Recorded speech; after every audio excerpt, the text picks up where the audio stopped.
The champagne flowed freely under the crystal chandeliers, and Logan Harrington stood at the center of it all, soaking in the admiration of people who mistook wealth for worth. So when he spotted that old, rusted truck sputtering outside his charity gala, he saw an opportunity too perfect to resist, a chance to humiliate someone in front of everyone. He made his challenge loud enough for the cameras, never imagining that the quiet 62-year-old man behind the wheel was about to expose a 36-year-old's secret that would bring his entire empire crashing down.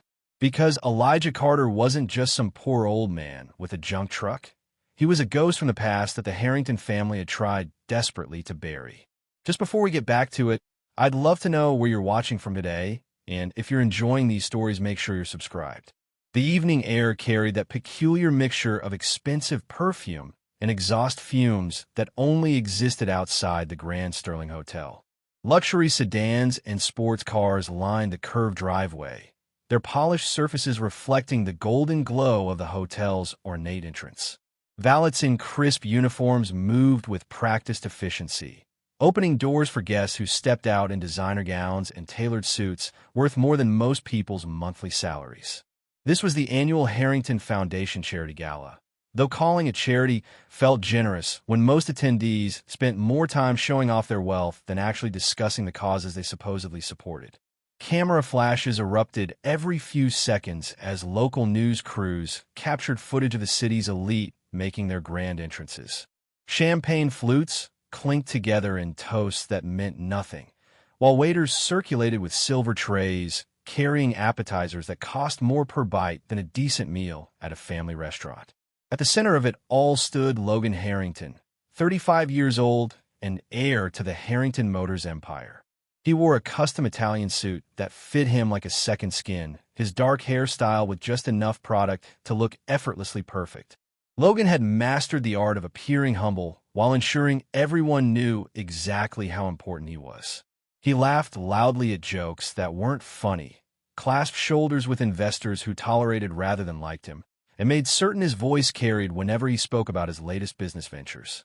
The new manufacturing facility will create jobs, Logan announced to a small circle of potential investors, though his tone suggested he viewed this as a personal favor to the community rather than a business decision. We're committed to innovation, to progress, to building the future of automotive excellence. The investors nodded politely, some genuinely interested, others simply waiting for their turn to speak. Logan's assistant hovered nearby with a tablet, ready to pull up presentations or financial projections at a moment's notice. Everything about the scene screamed carefully orchestrated success. Across the street, completely oblivious to the spectacle unfolding at the hotel, Elijah Carter navigated his ancient pickup truck through the evening traffic with the patience of someone who had learned long ago that rushing rarely got you anywhere faster. The truck was a 1938 Ford, though calling it by its model year felt almost misleading given how much the decades had transformed it. Rust bloomed along the wheel wells and door panels in patterns that looked almost artistic. The paint had faded from whatever color it once was to a mottled combination of primer gray, rust orange, and patches where bare metal showed through like wounds that had never quite healed. But the truck ran. That was what mattered to Elijah. He was 62 years old, with silver hair cropped close to his scalp and a face that wore its years honestly. Deep lines radiated from the corners of his eyes, carved there by decades of squinting into the sun and smiling at life's small mercies. His clothes were clean but worn, a flannel shirt with frayed cuffs, work jeans with permanent grease stains on the thighs, and boots that had been resoled at least twice. His hands, resting easily on the steering wheel, were calloused and scarred from a lifetime of working with tools and machinery. In the truck bed sat a simple wooden toolbox, handcrafted from oak with dovetail joints that spoke of real craftsmanship. Elijah had built it himself for the hotel's maintenance supervisor, a favor for a friend who had helped him out when his water heater died last winter. He just needed to drop it off, get a signature on the delivery slip, and head home for a quiet evening. He had no idea he was about to drive into a collision with destiny. As Elijah pulled up to the hotel side entrance where deliveries were usually handled, he immediately noticed something was different. Security guards he didn't recognize stood at positions they normally didn't occupy. Velvet ropes blocked off areas that were usually accessible. The whole front of the hotel had been transformed into something resembling a movie premiere. Elijah put the truck in park and climbed out slowly, his knees protesting slightly after the drive across town. He approached the nearest security guard, a young man with an earpiece and the kind of rigid posture that suggested ex-military training. "Evening," Elijah said politely. "I've got a delivery from Marcus in maintenance. Just need to drop this off and get a signature." The guard looked at Elijah, then at the truck, then back at Elijah with barely concealed disdain. "Sir, you can't park that here. There's an event happening. You'll need to move along. I understand that, but I just need 5 minutes. Marcus is expecting this toolbox. I can leave the truck here or pull around back, whatever works best for you." The guard's expression hardened. "I said move along. Take your delivery somewhere else tonight." Elijah opened his mouth to explain that Marcus specifically needed the toolbox for repairs scheduled first thing tomorrow morning. But before he could speak, Logan's voice cut through the evening air like a blade. "Good Lord, what is that thing?" Logan had stepped outside with 3 of his wealthiest friends, leading them toward his pride and joy, a candy apple red Ferrari 488 GTB that sat gleaming under the hotel's exterior lights like a jewel on display. He'd been planning to show it off, to let them sit in the leather seats and admire the carbon fiber accents, to remind them that Harrington Motors might build practical vehicles for the masses, but Logan Harrington himself only drove the best. Then he'd spotted Elijah's truck, and the opportunity was too perfect to resist. "Is that actually on the road legally?" Logan continued, his voice dripping with theatrical amusement. "I've seen antiques in museums that look more roadworthy than that." His friends laughed on cue. More guests began drifting outside, drawn by Logan's voice and the promise of entertainment. Someone always gathered when Logan Harrington decided to hold court. Elijah turned toward the voice, taking in the scene with quiet assessment. He recognized mockery when he heard it. He'd heard plenty of it over the years, but he'd learned long ago that responding to bullies only gave them what they wanted. He turned back to the security guard. "Look, I really just need to." The truck's engine chose that exact moment to backfire with a sound like a gunshot. The ancient exhaust system coughed out a cloud of smoke that drifted across the driveway. Several guests jumped, startled. A woman in a designer dress stumbled backward, and champagne from her glass splashed across her front, leaving dark stains on the pale fabric. The crowd gasped. Then, following Logan's lead, they began to laugh. "A museum piece driven by a museum fossil," Logan announced, his voice pitched to carry. He walked closer to Elijah's truck, circling it like a predator examining wounded prey. "Tell me, does this thing run on gasoline or pure nostalgia? Do you have to get out and push it up hills?" The crowd's laughter grew louder. Phones appeared in hands, recording the moment. This was the kind of content that would play well on social media. Logan Harrington, champion of progress, confronting the obsolete past. Elijah stood quietly, his hands hanging loose at his sides. He didn't argue or defend himself. He simply waited for the laughter to die down, then spoke in a voice that was calm and steady. "Son, she may be old, but she's never failed me." Something in his tone cut through the mockery. A few guests stopped laughing, suddenly uncomfortable. There was no anger in Elijah's voice, no embarrassment, just simple truth spoken with absolute certainty. It was the kind of dignity that made the cruelty around it look petty by comparison. Logan felt it too, that shift in the crowd's energy, and he didn't like it. He'd meant to humiliate this old man, to use him as a prop in demonstrating the superiority of modern wealth and innovation. Instead, the old man had somehow made Logan's mockery look cheap. That couldn't stand. "She's never failed you," Logan repeated, his mind already racing toward a solution that would restore his dominance of the situation. An idea formed, terrible and perfect. "Tell you what, old-timer, since you're so confident in your vintage junk, let's make this interesting." Logan raised his voice, ensuring everyone could hear. "My company is yours if you can outrun me with that truck." The crowd went silent. Several guests exchanged uncertain glances. Even Logan's closest friends looked surprised. Harrington Motors was worth millions, You didn't bet that kind of asset on a street race, not even as a joke. But Logan wasn't joking, or rather, he was joking but committing to the bit so completely that backing down would be impossible. He knew he was safe. There was no universe where a rusted truck from the 1930s could outrun a Ferrari. This was theater, a performance designed to cement his superiority so thoroughly that no one would ever question it. "What do you say?" Logan pressed, spreading his arms wide. "One simple race, and you could own everything I've built. Unless you're not as confident as you pretend to be." Elijah looked at Logan for a long moment. He saw what was happening, the setup, the trap, the way the young man needed to crush someone to feel powerful. A younger version of Elijah might have walked away, refusing to participate in the humiliation. But something in Logan's smug expression, in the cruel laughter of the crowd, in the casual way they treated another human being as entertainment, sparked something that had been dormant in Elijah for a very long time. He reached into his pocket, pulled out an old rag, and slowly wiped his hands clean. Then he looked Logan directly in the eyes. "All right, but don't take back your words later." The whispers that rippled through the crowd were electric. He'd actually accepted. The old man with the rust bucket truck had accepted a challenge to race a Ferrari for ownership of a multi-million-dollar company. Phones lifted higher, recording every second. Logan's smile widened, but there was something manic in it now. He'd expected the old man to refuse, to shuffle away in defeat. The acceptance changed nothing about the outcome.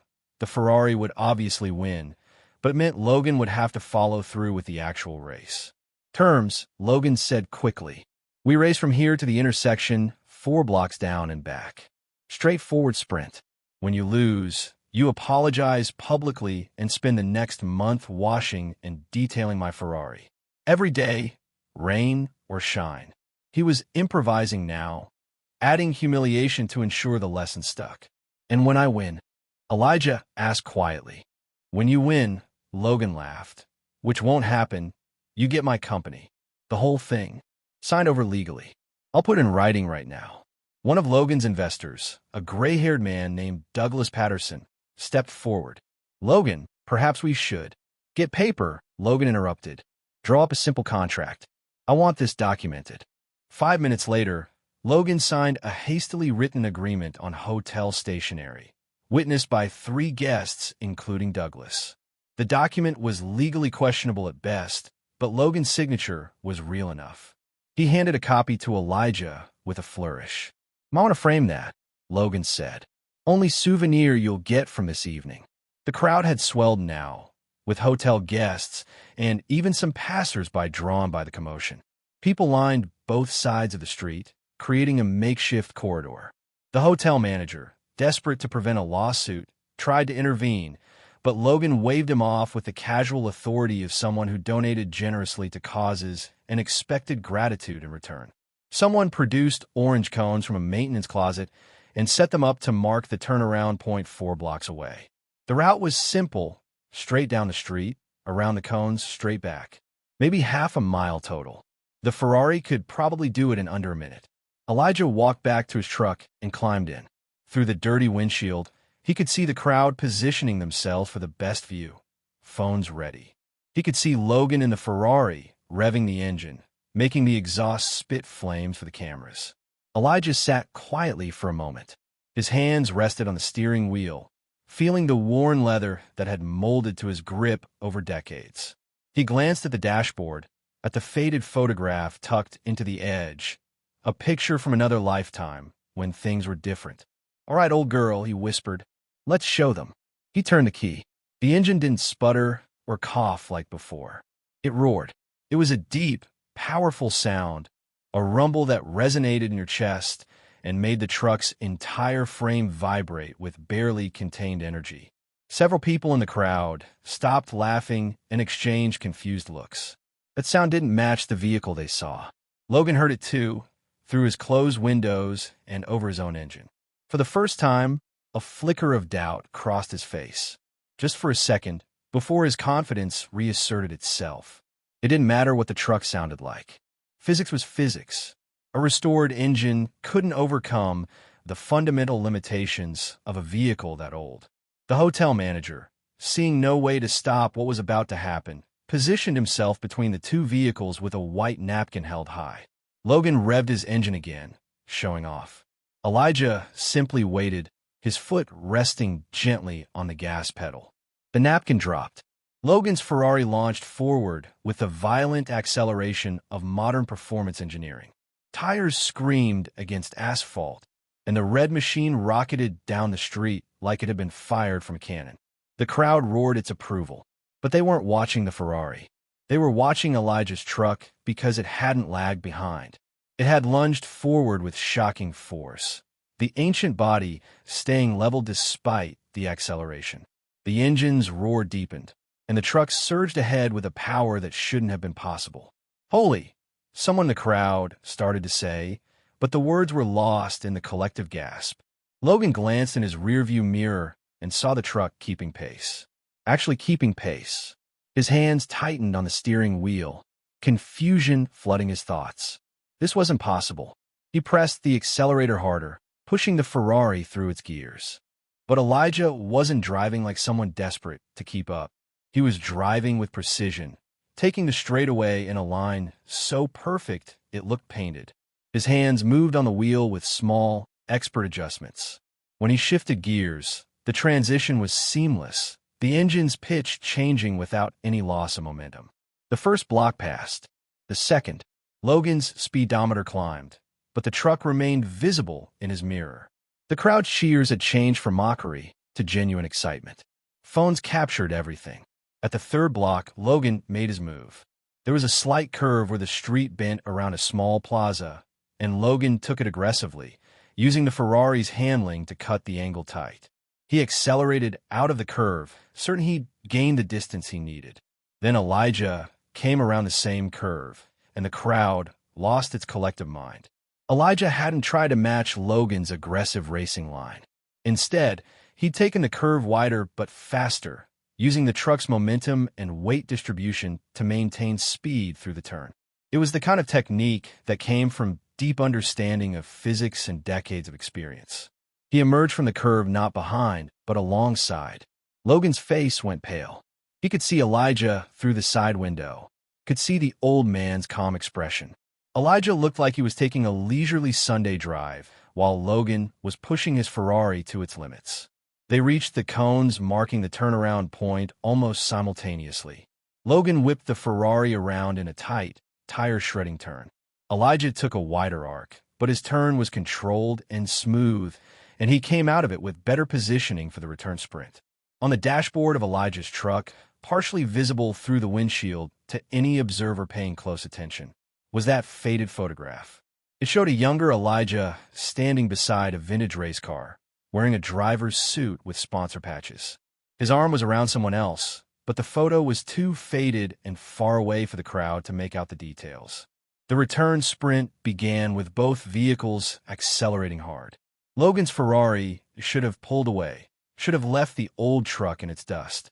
But Elijah downshifted at exactly the right moment, and the truck's engine responded with a surge of power that closed what little gap Logan had managed to create.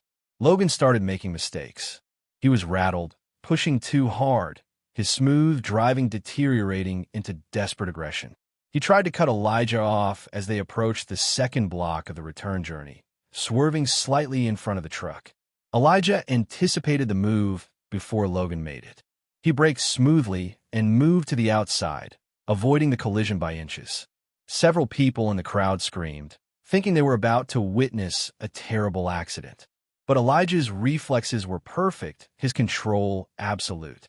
And then, on the final stretch with the finish line visible ahead, Elijah's truck somehow accelerated harder. The engine roared like thunder, and the old Ford surged forward with everything it had. Logan stomped his accelerator to the floor, but the Ferrari had already given all it could. The gap closed, then disappeared, then reversed. Elijah crossed the finish line 3 car lengths ahead. The crowd erupted into chaos. People screamed in disbelief, jumped up and down, grabbed their friends in shock. Phones waved wildly as everyone tried to capture the moment from every angle.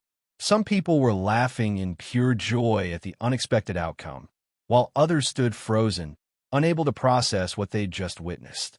Elijah brought the truck to a gentle stop and put in park.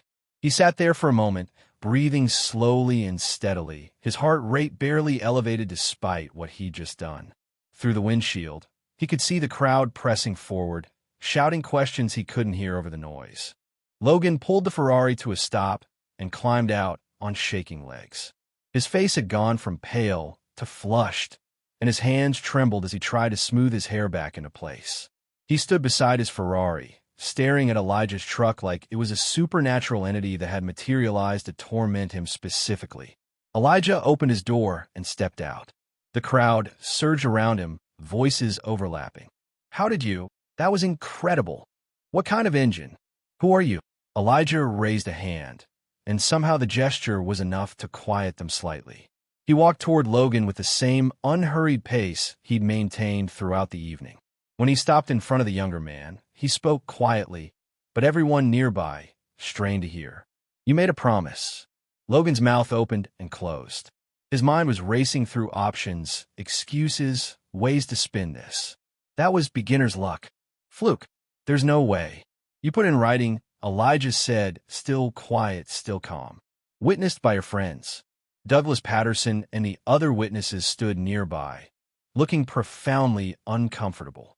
They'd thought this was a joke, a bit of theater. Now, they realized Logan had legally bet his company on a race and lost. If Logan refused to honor the agreement, his reputation would be destroyed. Every future business deal, every investor relationship, every partnership will be poisoned by the knowledge that Logan Harrington didn't keep his word. Logan could see that calculation playing out on their faces. He tried to laugh, to make this seem less serious than it was. "Come on, nobody actually expected. We should race again.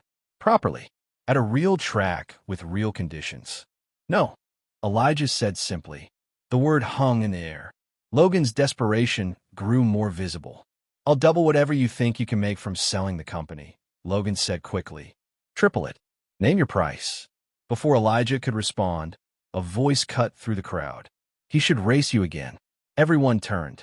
A woman in her mid-50s pushed through the onlookers. She wore the hotel's housekeeping uniform, her name tag identifying her as Naomi. She had kind eyes and the bearing of someone who'd spent a lifetime taking care of others. "Elijah," Naomi said, addressing him directly, "you deserve to show the world who you really are. Not just tonight, but properly. Let him have his real race." Elijah looked at her, surprised. "Naomi, I don't need." "Yes, you do," she said firmly. "And more importantly, people need to see. Really see." Logan sensed an opening. "Yes, a proper race. Professional track, proper conditions.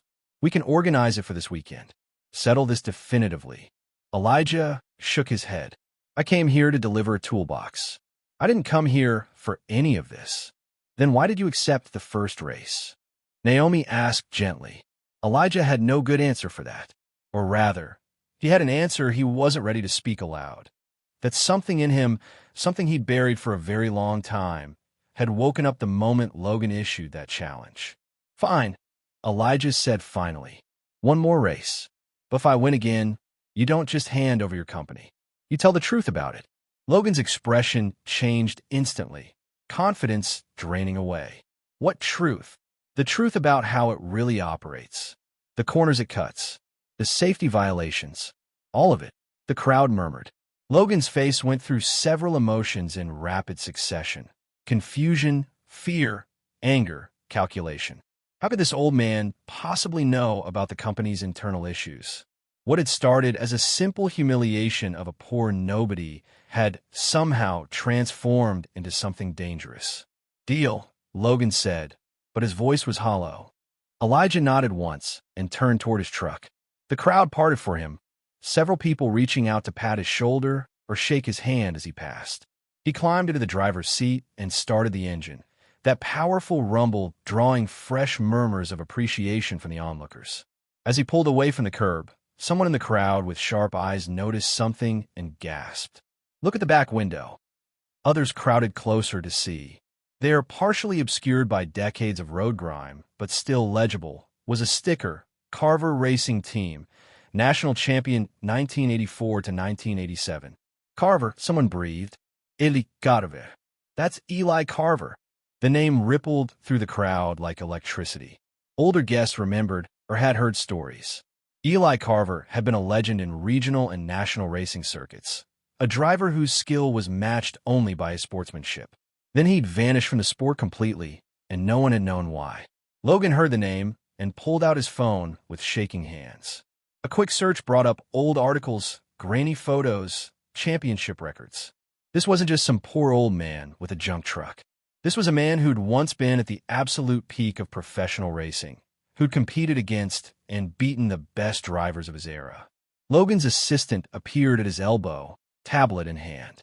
"Sir, should I start preparing statements? The media is already picking this up." Logan didn't answer. He was scrolling through article after article about Eli Carver, looking for something, anything, that would explain why the legendary racer had disappeared. And then he found it.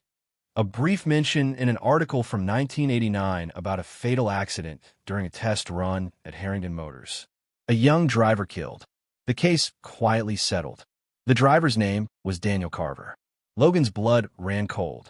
He looked up at his assistant, his voice barely a whisper. "Find out everything about Elijah Carver. Everything. And find out what can still hurt him."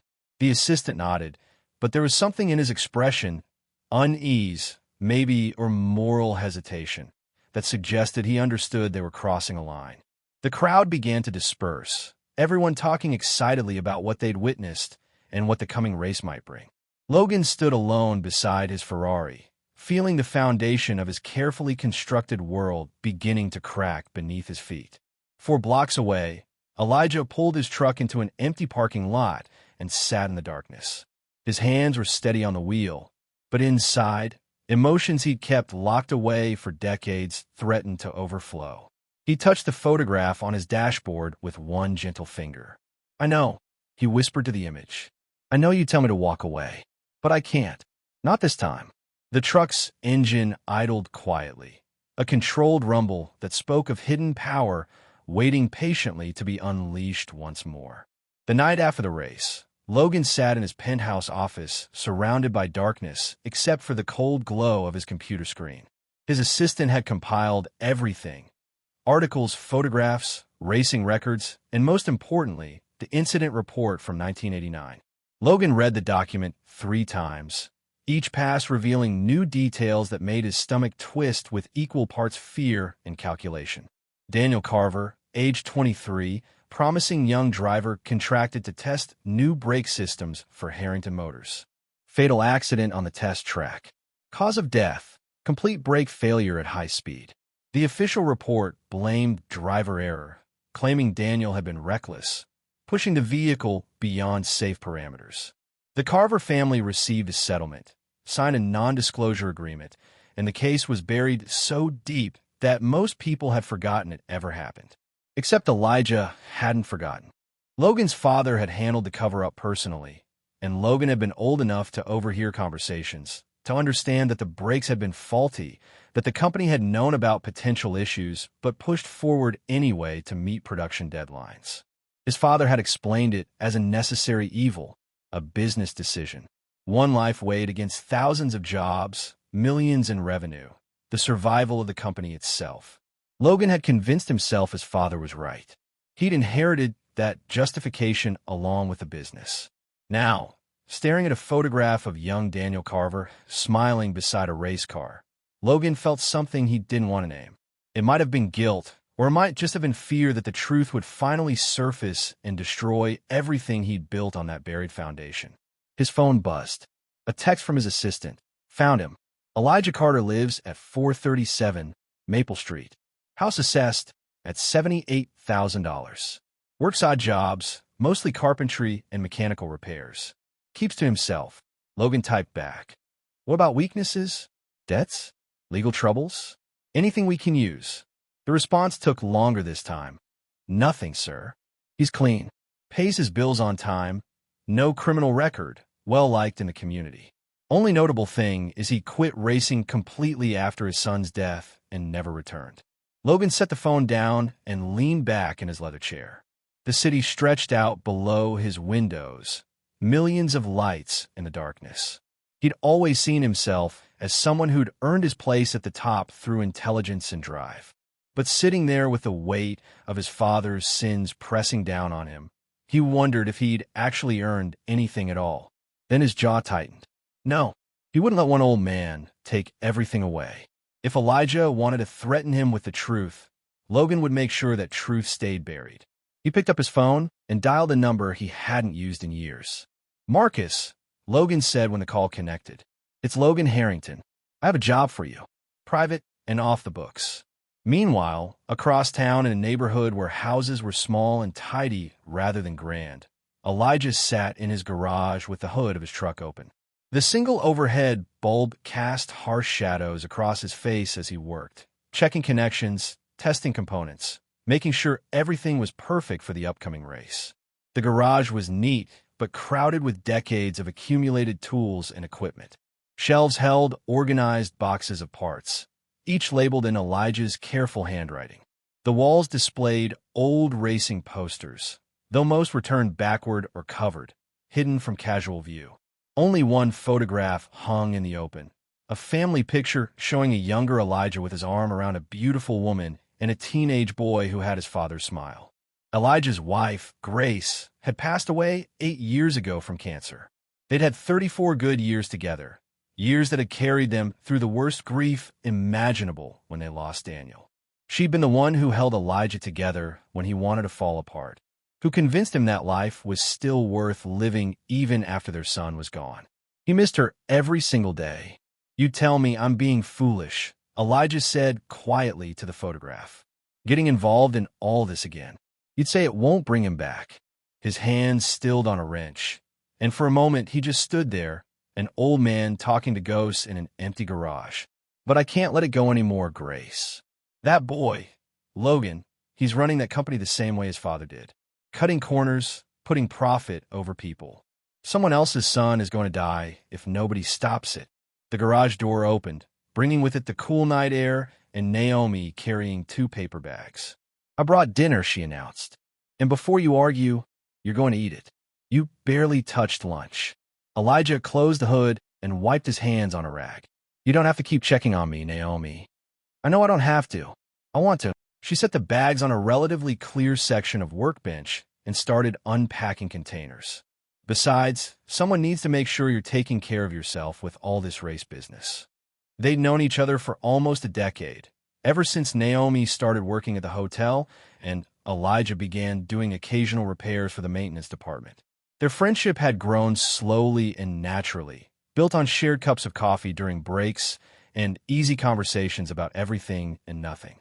Naomi had lost her husband to a heart attack 15 years earlier and understood grief's long shadow. "I saw the videos online," Naomi said as they ate. "You're everywhere. People are calling you the ghost of the asphalt, saying you're the greatest racing legend nobody remembered. There are compilation videos of your old races getting millions of views." Elijah shook his head. "That was a different person, a different life." "Was it?" "Because the man I saw driving tonight looked like someone who'd been waiting a long time to come back." He met her eyes, and she saw the pain there, the guilt that he carried like a physical weight. "Daniel died because I taught him to love racing. I put him on that track. If I'd never—" "Stop," Naomi said firmly. "Daniel died because Harrington Motors put profit over safety. You know that. You've always known that, but you blamed yourself because it was easier than fighting them. They had lawyers, money, power. We had nothing but grief.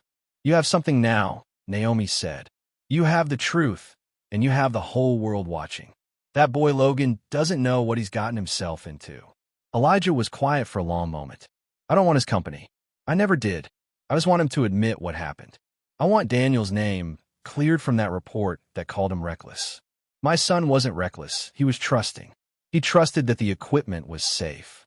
"Then make Logan tell the truth," Naomi said. "That's what the race is really about, isn't it?" Before Elijah could answer, they heard a sound outside. A car engine, running but idling, somewhere close to the house. Elijah frowned and walked to the small window that looked out onto his driveway. "Expecting someone?" Naomi asked. "No." They both went outside. The street was quiet, but Elijah's instincts, honed by decades of listening to engines and understanding machines, told him something was wrong. He walked around his truck, examining it carefully in the dim light from the porch. That's when Naomi spotted the figure. A man in dark clothes was crouched beside the truck's undercarriage, doing something with tools that glinted in the shadows. When Naomi's sharp intake of breath alerted him, he looked up, eyes wide with surprise. "Hey!" Naomi shouted. "What are you doing?" The man bolted, dropping his tools and sprinting toward a dark sedan parked 2 houses down. He jumped in and peeled away before either of them could react or get a good look at his face. Elijah immediately dropped to the ground and slid under the truck with a flashlight he'd grabbed from his pocket. Naomi knelt beside him, her heart pounding. "What did he do?" she asked. Elijah's flashlight beam moved systematically across the undercarriage. After a minute, he slid back out, his expression grim. "The brake line," he said quietly. He loosened the fitting. It would have held for a while, maybe even through some normal driving. But during a race, with the heat and pressure and vibration, it would have failed. Naomi's hand went to her mouth. "He tried to kill you." "No," Elijah said, his voice cold. "He tried to make me crash. There's a difference. Make it look like driver error, like I was too old and reckless. Just like they did to Daniel." The parallel was too obvious to miss. 36 years later, and Harrington Motors was still solving problems by making brake failures look like driver mistakes. Elijah went to his garage and returned with proper tools. He spent the next hour carefully inspecting every system on the truck, checking for any other sabotage. He found nothing else, but that didn't make him feel better. The message was clear. Logan was willing to do whatever it took to win. "You should call the police," Naomi said. "And tell them what? I saw someone near my truck, but can't identify them, and they loosened something I've already tightened back? No proof, no evidence, just the word of an old man against one of the richest families in the state. This is attempted murder, Elijah. This is business as usual for the Harringtons." He finished his inspection and stood up, his knees cracking in protest. "But now I know what I'm really dealing with. Logan isn't just afraid of losing a race. He's afraid of the truth coming out. Then maybe you shouldn't race him. Maybe you should go to the media, tell them everything. With what evidence? A 36-year-old accident report that officially blames my son? An NDA my wife and I signed that prevents us from talking about the settlement." Elijah shook his head. "No, the only way to make this right is to beat Logan so completely, so publicly, that he has no choice but to tell the truth." Naomi looked at her friend's determined face and sighed. "You're going to do this no matter what I say, aren't you?" "I have to. Then I'm coming with you. To the race. You shouldn't face this alone." Elijah smiled, a genuine expression that softened the hard lines of his face. "Thank you, Naomi. That means more than you know." They went back inside, but Elijah couldn't sleep. He sat at his kitchen table with a box he hadn't opened in years. Inside were Daniel's things. Photos from races, newspaper clippings, the trophy from his first amateur win, and a letter Daniel had written to Elijah just before joining the Harrington Motors test program. Elijah unfolded the letter with hands that shook slightly. He'd read it 100 times, but the words still cut deep. "Dad, I know you're worried about me joining Harrington Motors, but this is my chance to really make it. Mr. Harrington himself said I have potential, that I could be driving professionally within 2 years. I want to make you proud. I want to show everyone that the Carver name means something in racing. I love you, Dad. I'll be careful, I promise." Elijah folded the letter carefully and put it back in the box. Daniel had been careful. He'd done everything right. It wasn't enough when the equipment you trusted was designed to fail. The next morning, Elijah arrived at his truck to find something new, a small dent in the driver's side door and a note tucked under the windshield wiper. The note was short. "Walk away while you still can." Elijah crumpled the note and tossed it in a nearby trash can. Then he got in his truck and drove to the auto parts store. He spent the morning upgrading every vulnerable system he could think of, replacing parts that were fine with parts that were better, adding redundancies and fail-safes. If Logan wanted to play dirty, Elijah would make sure his truck could survive anything thrown at it. Meanwhile, across town at Harrington Motors headquarters, Logan was discovering that his sabotage attempt had failed. His hired mechanic, Marcus, had called that morning to report that someone had interrupted him before he could complete the job properly. "Did they see your face?" Logan demanded. "I don't think so. It was dark. I was gone before they could get close." "And the brake line?" "I loosened it, but if this guy knows anything about trucks, he'll spot it immediately." Logan hung up and resisted the urge to throw his phone across the room. Everything was falling apart. The videos of the race had gone viral, with millions of people watching and sharing. Comment sections were filled with people researching Eli Carver's legendary career, sharing old race footage, and building a narrative of the forgotten champion returning to face the arrogant villain. Logan's public image was taking a beating. Several investors had called to express concerns. His girlfriend, Vanessa, had left 3 voicemails he hadn't returned. Even his own employees were looking at him differently, like they'd seen behind the mask and didn't like what they found. He called his assistant, set up a meeting with the marketing team. "We need to control this narrative before it destroys us." But even as he said it, Logan knew marketing couldn't fix this. The only thing that would fix this was winning the race so decisively that people forgot about Elijah's street victory and remembered only Logan's triumph. That evening, Vanessa showed up at his penthouse unannounced. She was beautiful and elegant, exactly the kind of woman who looked perfect on Logan's arm at charity galas and business dinners. But there was steel in her voice when she spoke. "We need to talk." Logan poured himself a drink. "About what?" "About you hiring someone to sabotage an old man's truck." Logan's hand froze halfway to his mouth. "I don't know what you're talking about." "Don't lie to me, Logan. I've stood by you through a lot. But attempted murder? That's where I draw the line." "It wasn't." "How did you even hear about that?" "Marcus is my cousin," Vanessa said coldly. "He called me because his conscience was bothering him. He wanted to know if you were really the kind of man who'd kill someone over a car race." Logan set his drink down carefully. "I wasn't trying to kill anyone.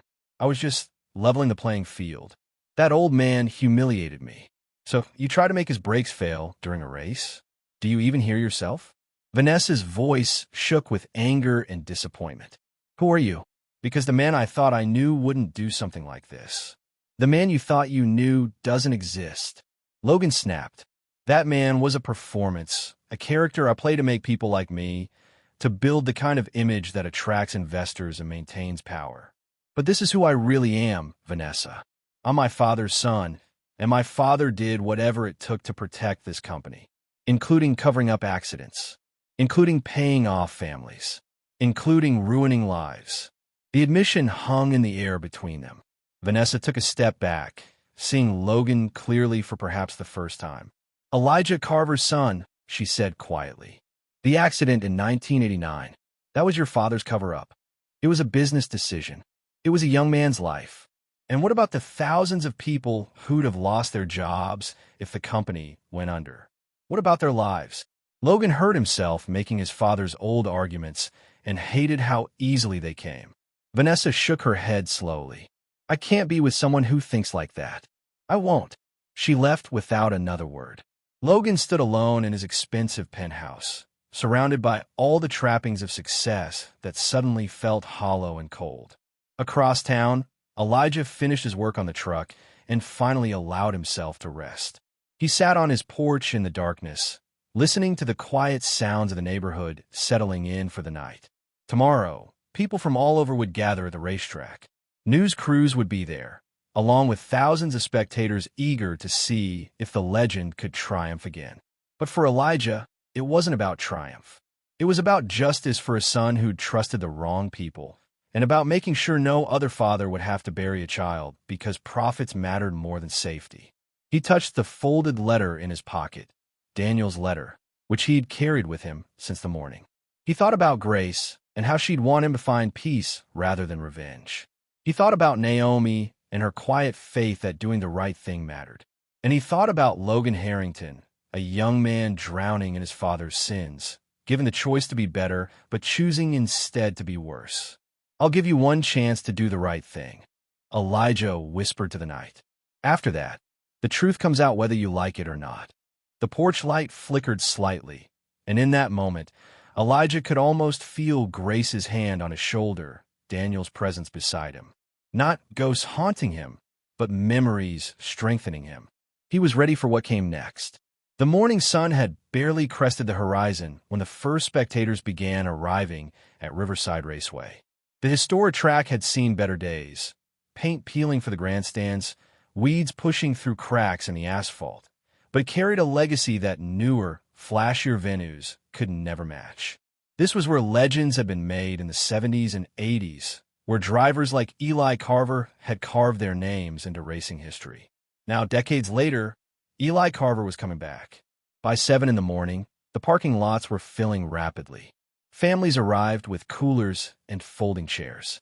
Young racing enthusiasts wore vintage Carver Racing Team shirts they'd ordered online after seeing the viral videos. Local vendors set up stands selling everything from hot dogs to commemorative T-shirts with slogans like "The Ghost Returns" and "Never Count Out a Legend." News vans from 3 different networks parked near the main gates, their satellite dishes pointed skyward. Reporters practiced their opening lines, trying to craft the perfect narrative for what everyone was calling the race of the decade. Drones buzzed overhead like mechanical insects, capturing aerial footage of the growing crowd. The energy felt more like a music festival than a car race. People who'd never attended a racing event in their lives had driven for hours just to be present. Something about the story, the forgotten champion, the arrogant heir, the impossible underdog victory, had captured imaginations across the entire region. At 8:30, Elijah's truck appeared at the track entrance, and the crowd erupted. People rushed toward the chain-link fence, phones held high, cheering and calling his name. Elijah drove slowly through the gates, overwhelmed by the reception. He'd expected maybe a few hundred curious onlookers. Instead, thousands pressed against the barriers, their faces bright with excitement and anticipation. He parked in the area designated for participants and sat for a moment, hands on the steering wheel, breathing slowly. This track held so many memories. He'd won his first major championship here. He'd taught Daniel to drive on this very asphalt during a private practice session when the boy was 16. The passenger door opened, and Naomi climbed in. She'd driven separately and looked nervous but determined in jeans and a Carver Racing Team shirt she'd found online. "You okay?" she asked. "Just remembering," Elijah said quietly. "Good memories? The best ones I have." He looked at her and smiled. "Thank you for being here. Nowhere else I'd rather be." She held up a notebook. "I made a checklist of everything we need to monitor during the race. I have no idea if it's right, but I figured it's better than nothing." Elijah laughed, a genuine sound that eased some of the tension in his chest. "You're going to do great." They climbed out of the truck, and immediately young racers began approaching. They were respectful but eager, asking questions about technique, about Elijah's legendary races, about how the old truck managed to perform like it did. Elijah answered patiently, surprised by their genuine interest and respect. One young driver, couldn't have been more than 20, stood nervously to the side until the others had dispersed. Then he approached slowly. "Mr. Carver, I am Tommy Walsh. I just want to say, my grandfather raced against you back in the day. He always said you were the most honest driver he ever competed with. Fair and clean, no matter what." Elijah's throat tightened. "What was your grandfather's name?" "Richard Walsh. He drove the number 17 car, blue and white." "I remember Richard," Elijah said, his voice soft with memory. "Good man. Great driver. How's he doing?" Tommy's smile faltered. "He passed away 2 years ago, but he talked about you right up until the end. Said racing lost something important when you disappeared." They stood in silence for a moment, the weight of memory and loss hanging between them. Then Tommy straightened his shoulders. "Mr. Carver, I need to tell you something. Logan Harrington approached me yesterday. He offered me $10,000 to share details about your truck if I could get close enough to examine it." Elijah's expression didn't change, but Naomi gasped. "I told him no," Tommy continued quickly, "but I thought you should know. He also talked to some of the other drivers. I don't know if anyone accepted." "Thank you for telling me," Elijah said. "That took courage." Tommy nodded and walked away. Naomi turned to Elijah, anger flashing in her eyes. "He's not going to stop, is he? He's going to keep trying to cheat. Fear makes people desperate," Elijah said. "And Logan is very afraid." At that moment, Logan's convoy arrived. 3 luxury vehicles rolled through the gates. A Ferrari, a McLaren, and 2 black SUVs carrying what appeared to be private security. Logan had transformed the race into a display of wealth and power, surrounding himself with expensive machinery and hired muscle as if they could protect him from the truth. The crowd's reaction was noticeably different. Some people clapped politely, but most simply watched in silence or booed openly. Logan's public image had taken a severe beating over the past few days. Videos of the street race have been dissected frame by frame, with commentators praising Elijah's skill while criticizing Logan's aggressive and increasingly desperate driving. Social media posts about Harrington Motors' safety record had started circulating, asking uncomfortable questions. Logan climbed out of the Ferrari wearing a racing suit covered in sponsor logos, though Elijah suspected most of those sponsors had no idea their names were being used. Everything about Logan's presentation screamed professional driver, from his designer sunglasses to his helmet tucked under one arm. He walked directly to where Elijah stood with Naomi. The crowd quieted, sensing confrontation. "Quite the turnout," Logan said, his voice carrying false cheerfulness. "All these people hoping to see the legend reclaim his glory." "They're here to see a race," Elijah replied calmly. "Right, a race."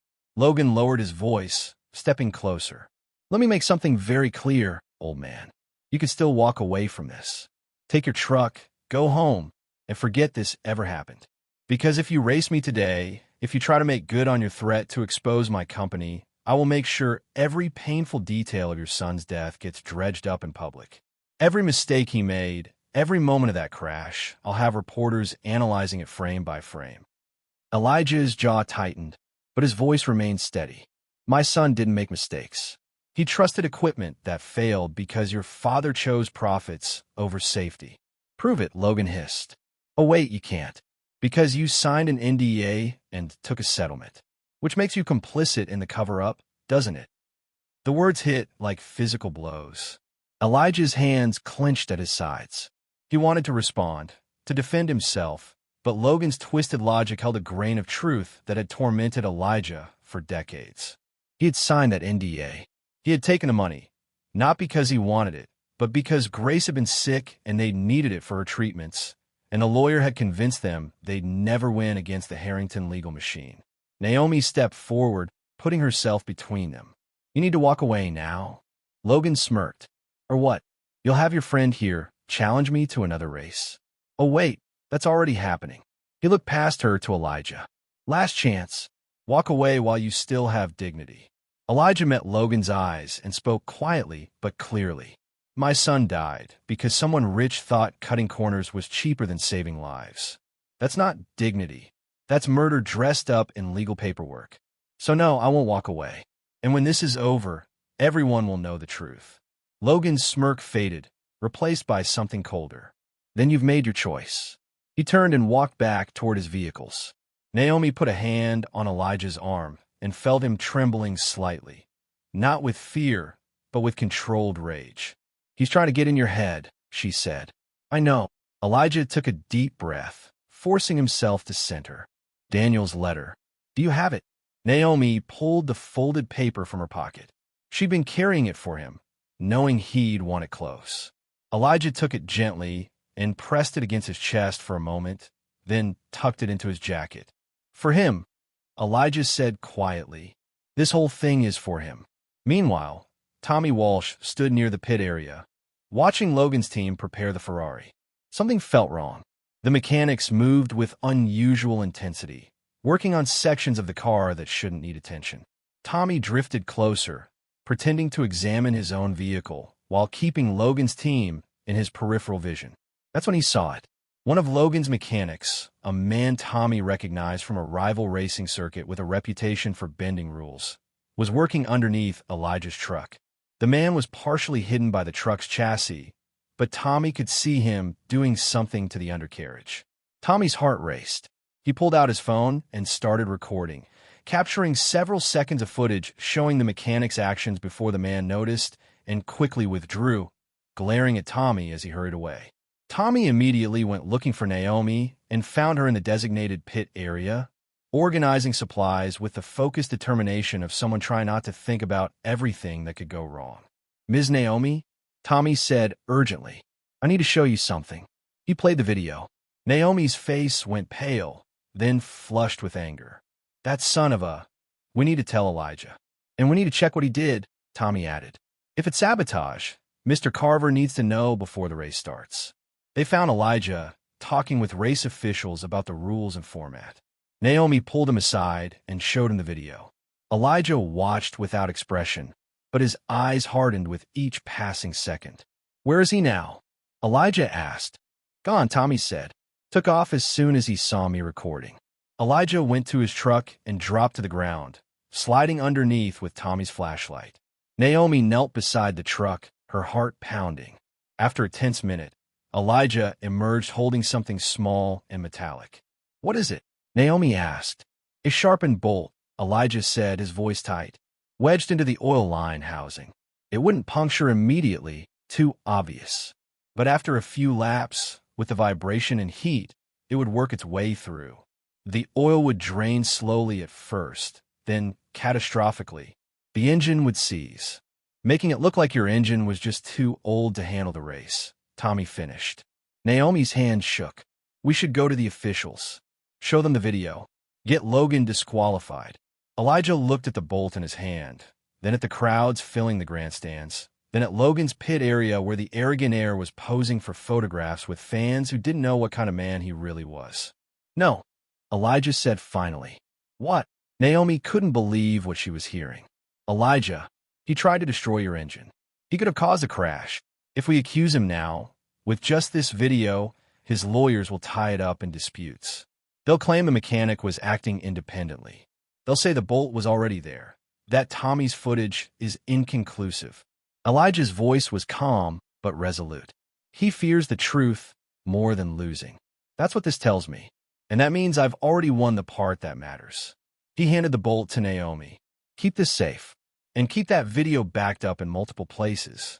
After the race, we'll need both." "What are you going to do?" Tommy asked. Elijah allowed himself a small, cold smile. "I'm going to beat him so badly that sabotage won't even enter anyone's mind as an excuse. I'm going to show the world exactly who Logan Harrington is." The pre-race announcements began at 10 o'clock. The track announcer's voice boomed across the venue, introducing the format, a 20-lap race on the 1-mile oval circuit. Simple, straightforward, and long enough to test both driver skill and vehicle endurance. "Ladies and gentlemen," the announcer called out, "let me introduce our competitors. First, representing Harrington Motors and driving a Ferrari 488 GP, please welcome Logan Harrington." The applause was scattered and muted. Some people clapped out of politeness, but the energy was cold. Logan waved anyway, playing to cameras he hoped would make him look confident and gracious. "And now," the announcer continued, his voice rising with genuine enthusiasm, "a man who needs no introduction to anyone who knows racing history. Four-time national champion, winner of 73 professional races. The ghost of the asphalt himself. Please welcome back to the track, Eli Carver." The grandstands erupted. People stood, cheering, stomping their feet, chanting his name. The sound was deafening, visceral, the kind of reaction that gave you chills. Elijah felt tears prick his eyes but blinked them away. He raised one hand in acknowledgement, and the crowd roared even louder. Logan's face twisted with barely suppressed fury. The contrast couldn't have been more obvious or more humiliating. Both vehicles rolled to the starting line. Elijah's truck looked even more out of place here than it had on the street. Ancient and weathered next to the Ferrari's sleek modern design. But the crowd didn't care about appearances. They'd seen what the old truck could do. In the pit area, Naomi stood with Tommy and several other young racers who'd volunteered to help. She held her notebook with white-knuckled grip, whispering prayers to a god she wasn't sure she believed in anymore. The starting lights began their sequence. Red, red, red, green. Both vehicles launched forward. Logan's Ferrari rocketed ahead with the instant acceleration of modern engineering. The crowd gasped as he pulled ahead by 2 car lengths, 3, 4. For a moment, it looked like Logan would dominate, that the street race had been a fluke after all. But Elijah wasn't trying to match Logan's early speed. He was being strategic, conserving his engine, settling into a rhythm that he could maintain for 20 laps. He took the first turn with geometric precision, his line perfect, his speed controlled. Logan, meanwhile, was driving angry. He attacked every corner like a personal enemy, his tires squealing in protest, his movements aggressive and excessive. By the third lap, his early lead had stopped growing. By the fifth lap, Elijah had closed the gap. The crowd was on its feet now, watching something they'd never expected to see. An ancient truck not just keeping pace with a Ferrari, but driving with such textbook perfection that it made the Ferrari's performance look sloppy. Commentators in the press box were scrambling to describe what they were witnessing. "I've never seen anything like this," one breathless reporter said into her microphone. "Eli Carver is driving like he's conducting a masterclass. Every turn is perfect. Every acceleration is timed precisely. This isn't just racing, this is art." On the 10th lap, Elijah pulled alongside Logan on a straightaway. For a moment, they were perfectly even, two vehicles separated by decades of engineering but united in speed. Logan glanced to his right and saw Elijah's calm face behind the wheel, completely relaxed, completely in control. It broke something in Logan. He jerked the wheels suddenly, trying to force Elijah toward the wall. The crowd screamed. But Elijah had anticipated the move. He'd seen the tension in Logan's shoulders, the telegraphed anger in his posture. He braked smoothly and dropped back, letting Logan's aggressive swerve carry him wide and cost him momentum. "Dangerous driving from Harrington," the announcer shouted. "Officials are reviewing that move." But the race continued. Elijah retook his position, this time passing Logan on the inside of a turn with such smooth precision that it looked easy. He pulled ahead by 1 car length, then 2. Logan's hands were shaking now, sweat dripping down his face inside his helmet. Nothing was working. Every trick, every aggressive move, every attempt to intimidate or force an error. Elijah countered them all with the calm expertise of someone who'd faced and overcome better drivers than Logan would ever be. In the pit area, Naomi was crying and didn't even realize it. Tears streamed down her face as she watched her friend dominate the race. Watch him reclaim not just his skill, but his dignity, his legacy, everything that had been taken from him 36 years ago. Lop 15. Elijah was 3 car lengths ahead. His truck showed no signs of strain or struggle. The engine purred with controlled power. The handling remained precise. Everything worked exactly as it should because Elijah had spent decades maintaining and improving it, treating it with the respect and care that good machines deserved. Lop 16. Logan tried one more desperate maneuver, attempting the same high-speed sideswipe that had caused Daniel Carver's fatal crash all those years ago. He pulled alongside Elijah on a turn, then suddenly jerked toward him. But Elijah had lived this nightmare before. He knew exactly what that move looked like, how it felt when it was coming. He'd spent 36 years replaying his son's death in his mind, imagining what he could have taught Daniel differently, what warnings he should have given. Now, facing the same maneuver, Elijah reacted with perfect precision. He braked at exactly the right millisecond, cutting his speed just enough to let Logan's aggressive move carry him too far. The Ferrari spun out, tires screaming, smoke pouring from burned rubber as Logan fought to regain control.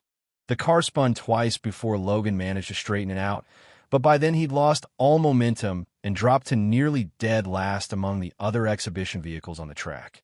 The Ferrari's front end clipped the safety barrier with a sickening crunch of carbon fiber and metal. Logan sat in his damaged car, engine still running but smoking slightly, watching Elijah's truck disappear around the track. Everything he tried had failed. Every bit of sabotage, every intimidation tactic, every aggressive driving move. Nothing had worked against the superior skill and experience of a true champion. Elijah crossed the finish line on lap 20 to thunderous applause. He'd lapped several cars and finished nearly 30 seconds ahead of Logan's limping Ferrari when it finally crossed. The race wasn't even close. Officials rushed to check on Logan, who climbed out of his car uninjured but completely humiliated. The crowd didn't boo. They simply ignored him. All attention focused on Elijah as he brought his truck to a stop in the winner's circle. Reporters swarmed immediately, but Naomi got there first. She threw her arms around Elijah as he climbed out, and he hugged her back, both of them laughing and crying at the same time. "You did it," she said.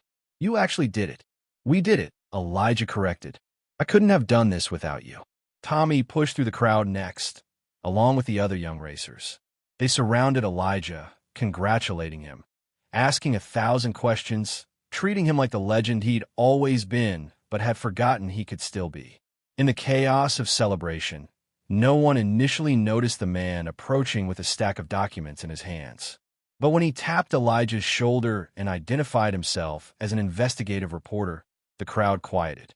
"Mr. Carver," the reporter said, "I've been digging into Harrington Motors' safety records for the past 3 days.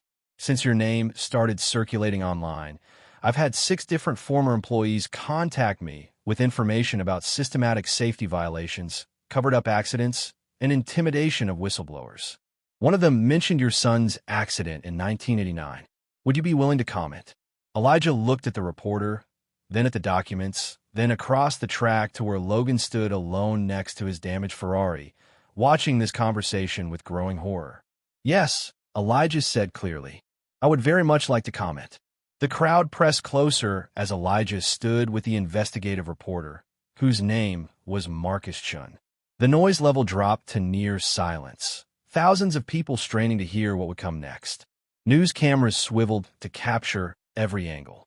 This was the moment everyone had been waiting for, though most hadn't known it until now.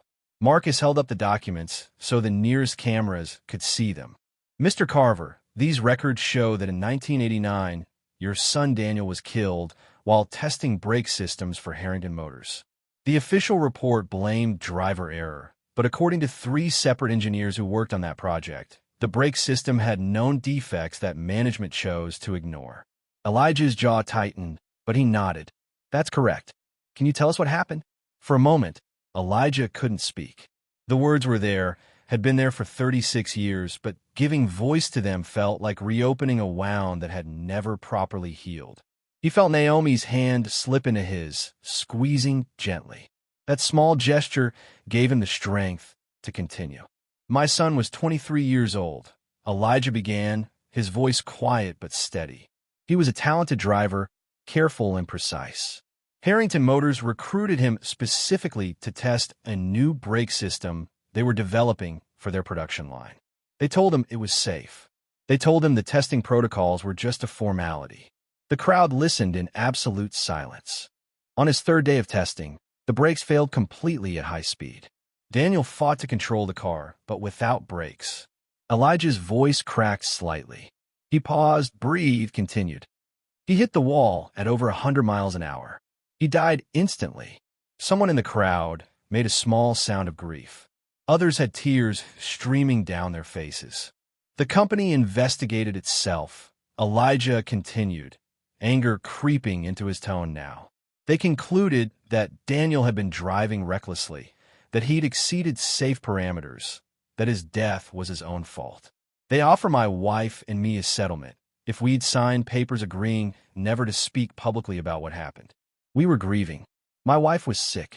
We had medical bills, and their lawyers made it very clear that if we fought them in court, we'd lose everything and Daniel's name would be dragged through the mud." Marcus held up another document. "I have a copy of the original engineering report here, marked confidential internal use only.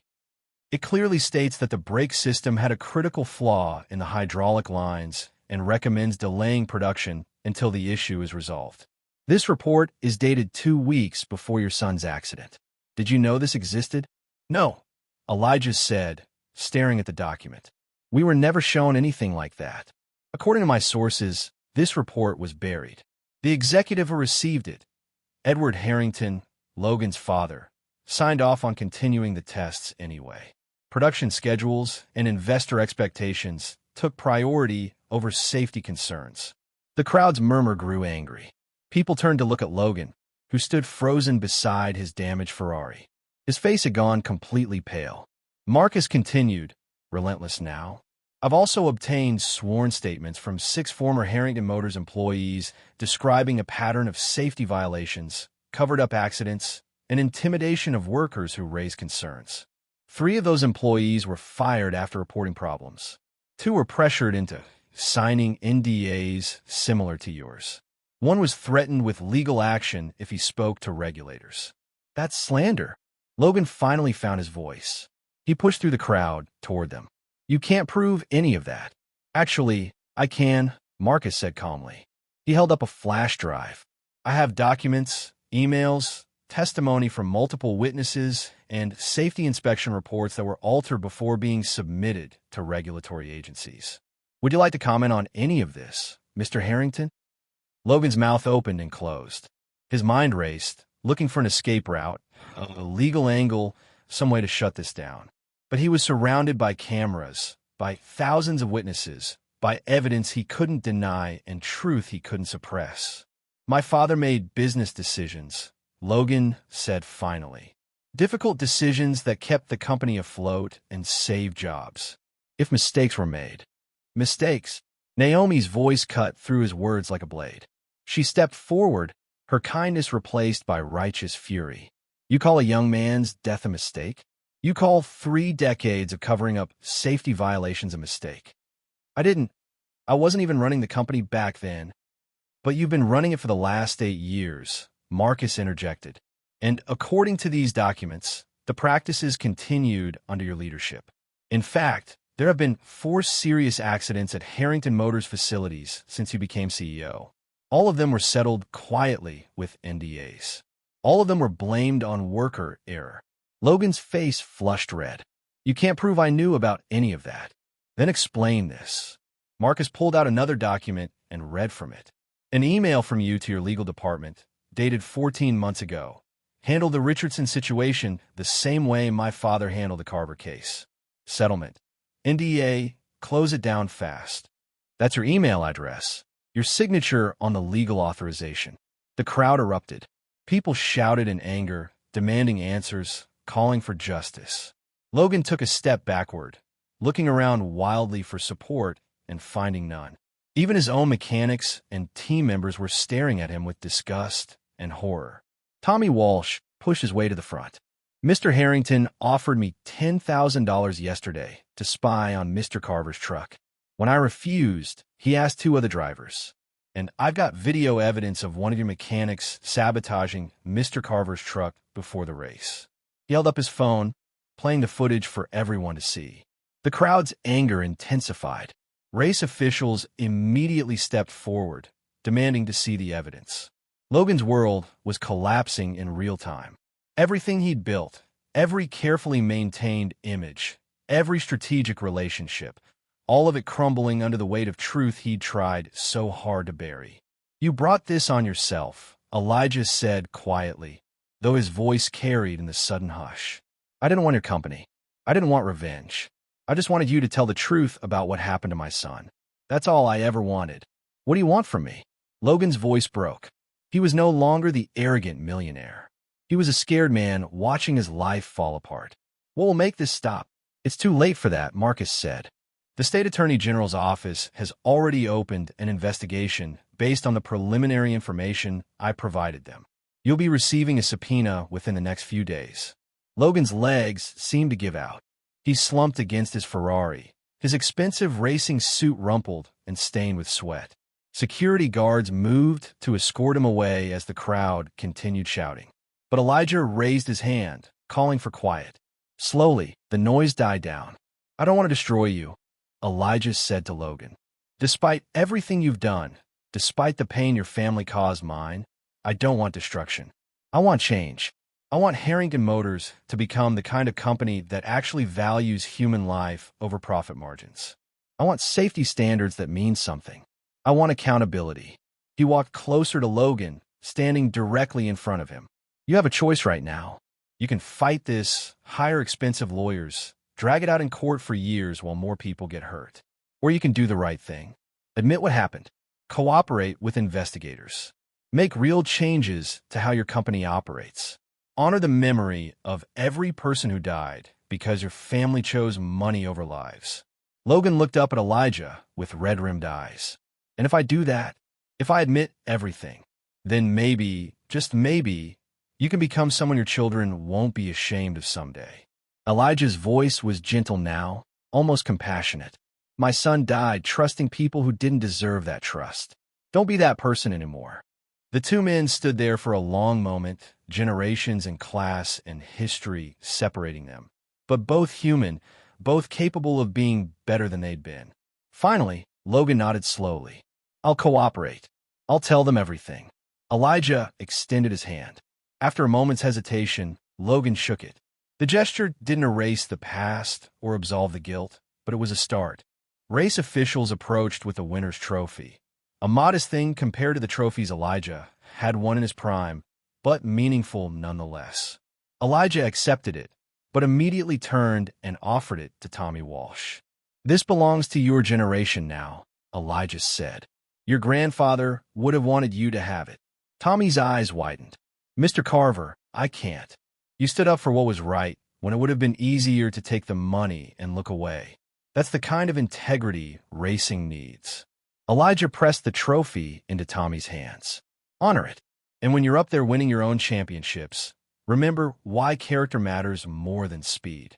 Tommy accepted the trophy with trembling hands, tears streaming down his face.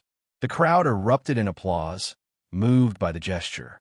Naomi put her arm around Elijah's shoulders. You ready to go home? More than ready. They walked back to the truck together, the crowd parting respectfully. People reached out to touch Elijah's shoulder, to thank him, to tell him he was a hero. Elijah accepted their gratitude with quiet grace, but he didn't feel like a hero. He felt tired and sad and relieved all at once. As they drove away from the track, Naomi glanced at him. How are you feeling? Like I can finally breathe, Elijah said. For the first time in 36 years, I feel like I can actually breathe. The next few weeks were a whirlwind. The story exploded across national news. Harrington Motors became the subject of multiple investigations, state, federal, and independent audits commissioned by the company's board of directors, who quickly distanced themselves from Logan's leadership. Logan resigned as CEO within 72 hours of the race. He released a public statement admitting to the cover-ups and promising full cooperation with all investigations. His board of directors, facing potential criminal charges themselves, immediately implemented new safety protocols and hired an independent firm to review every accident in the company's history. The settlement Elijah and Grace had signed turned out to be legally questionable given the evidence of fraud and suppression of material facts.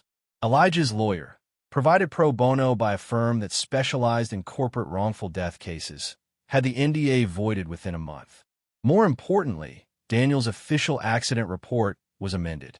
The finding of driver error was removed and replaced with a clear statement: brake system failure due to known defects that management failed to address. Daniel's name was cleared. Elijah had the amended report framed and hung it in his garage, right next to the photograph of Daniel. Some nights, he'd sit out there in the quiet, looking at his son smile, and finally feel at peace with the past. But the biggest surprise came 6 weeks after the race. Elijah was in his garage, working on a carburetor for a neighbor's classic car, when a luxury sedan pulled up to his house. He recognized the car. It belonged to Claire Harrington, Logan's younger sister, whom Elijah had never met. Claire was 32, with her father's sharp features but kinder eyes. She wore a simple business suit and carried a leather portfolio. When Elijah answered the door, she seemed nervous but determined. Mr. Carver, I'm Claire Harrington. May I speak with you? Elijah invited her in, offering coffee that she politely declined. They sat in his small living room, the weight of family history heavy between them. I want to start by apologizing, Claire said. For my father, for my brother, for every terrible thing my family did to yours. I can't undo any of it, but I want you to know that I'm sorry. You weren't responsible for what they did, Elijah said. No, but I benefited from it. I lived a privileged life paid for by the suffering of people like your son. She opened her portfolio. I've spent the last month digging through my family's company records, trying to understand the full scope of what happened. What I found made me sick. She handed him a stack of documents. Elijah saw reports of injuries, near misses, complaints from workers that were filed and then buried. The pattern went back decades. My father was a monster, Claire said bluntly. And my brother was becoming one too, following the same playbook. But it doesn't have to continue. The company is in chaos right now. The board wants someone from the family to provide stability, but they don't want Logan. They've asked me to take over as interim CEO. What does that have to do with me? Elijah asked. I want to change everything. New safety protocols, transparent reporting, fair treatment of workers. But I don't know how. I've worked in marketing and public relations, not operations or safety. I need help from someone who understands both engineering and what it costs when companies cut corners. She pulled out another document, a formal proposal. I want to establish the Daniel Carver Safety Foundation, funded by Harrington Motors. Its mission would be to develop and promote safety standards in automotive testing and manufacturing. And I'd like you to be the founding director. Elijah stared at the proposal, speechless. I know it doesn't bring your son back, Claire continued quickly. Nothing can do that. But maybe we can prevent other families from losing their children. Maybe we can make Daniel's death mean something more than just a tragedy my family tried to hide. Elijah read through the proposal carefully. It was comprehensive: funding for research, safety training programs, independent oversight, scholarships for young engineers focused on safety innovation. All of it established in Daniel's name. Why? He asked finally. Why would you do this? Because it's right, Claire said simply. And because I have nieces and nephews who will grow up knowing what our family did. I want them to know that when we learn the truth, we try to make it right. I want them to be proud of the Harrington name for the right reasons. Elijah looked at the photograph of Daniel on the mantel. His son smiled back at him, forever young, forever trusting. What would Daniel want? Revenge? Justice? Or something more? A legacy that actually saved lives? I'll need full operational control, Elijah said. No interference from the company except for funding. Agreed. And I want Naomi involved. She'll be the operations manager. If we're going to do this, we do it right. Of course. One more thing. Elijah looked Claire in the eye. This foundation will investigate every accident in Harrington Motors history and publish full reports. No cover-ups, no spin, just truth. If that hurts the company's reputation, so be it. Claire took a deep breath and nodded. I wouldn't want it any other way. They shook hands, sealing an agreement that would transform both of their lives. 3 months later, the Daniel Carver Safety Foundation officially opened its doors in a modest building near Riverside Raceway. The opening ceremony was attended by families who'd lost loved ones in industrial accidents, young engineers interested in safety innovation, and a surprising number of corporate executives who recognized that doing the right thing was also good business. Elijah gave a short speech, standing at a podium with Naomi beside him and Claire in the front row. Behind him was an enlarged photograph of Daniel in his racing suit, smiling confidently at the camera. My son believed in the goodness of people, Elijah said. He believed that when he climbed into that test car, the people who built it had his best interests at heart. He was wrong, and it cost him his life. But his belief in goodness wasn't wrong. What was wrong was that the people he trusted didn't deserve that trust. He paused, looking out the crowd. This foundation exists to make sure that trust is deserved. To make sure that when someone's child goes to work, when someone's husband or wife or parent steps into a vehicle or operates machinery, the people who designed and built that equipment actually cared whether they came home safely. That's Daniel's legacy. That's what his life meant. The applause was long and heartfelt. Afterward, people lined up to thank Elijah, to share their own stories of loss and frustration with corporate indifference. Each conversation was painful, but also meaningful. These people needed someone to hear them, to validate their grief, to fight for change. Naomi threw herself into the work with characteristic efficiency.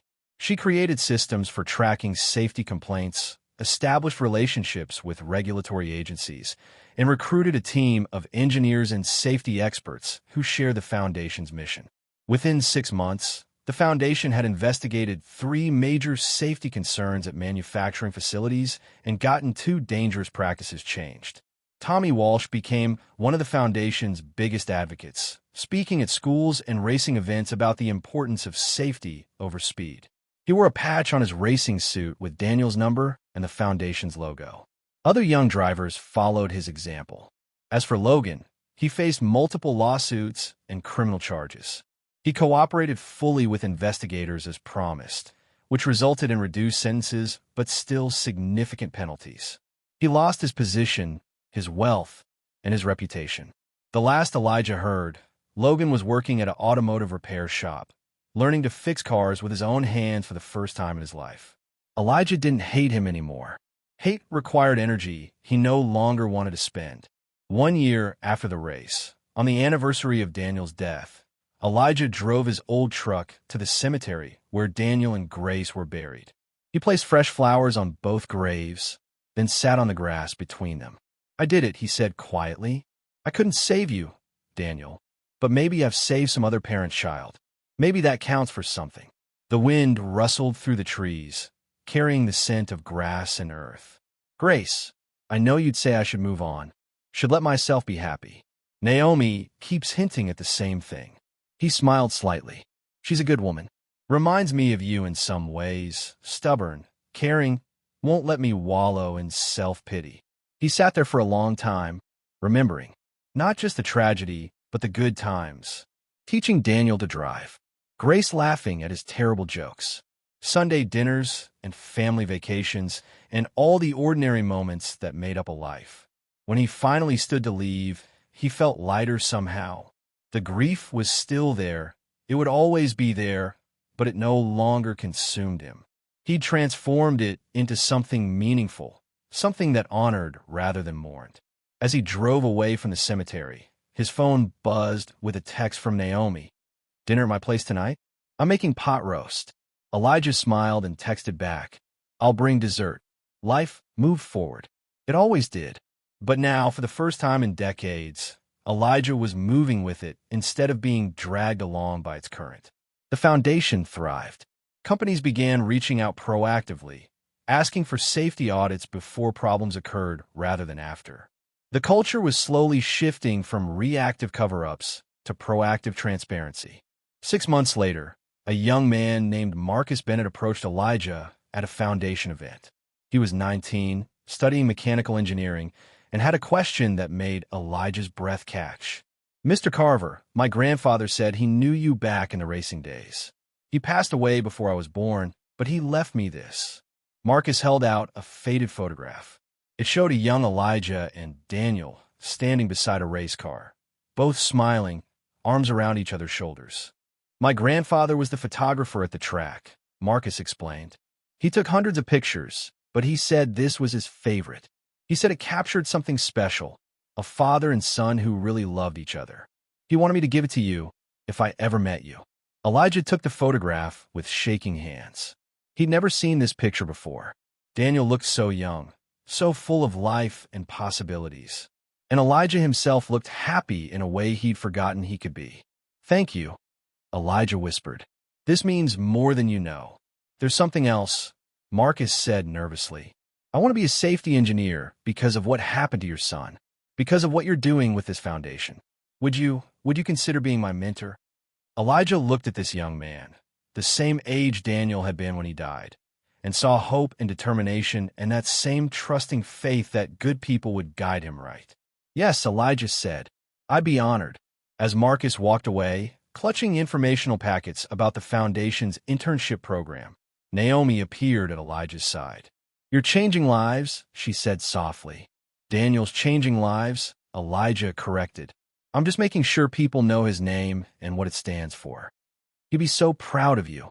"I hope so." Elijah looked at the photograph again, memorizing every detail. "I really hope so." That night, Elijah added the new photograph to his garage wall, right in the center of everything. It became a reminder not of what he'd lost, but of what he'd had, what he'd loved, and what he was fighting to protect for others. The old truck sat in its usual spot, restored but not replaced, its engine quiet but ready.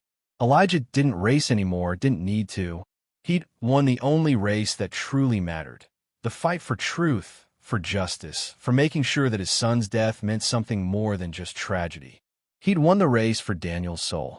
And in winning that race, Elijah had somehow found his own soul again, battered and scarred but still beating, still capable of hope and love and purpose.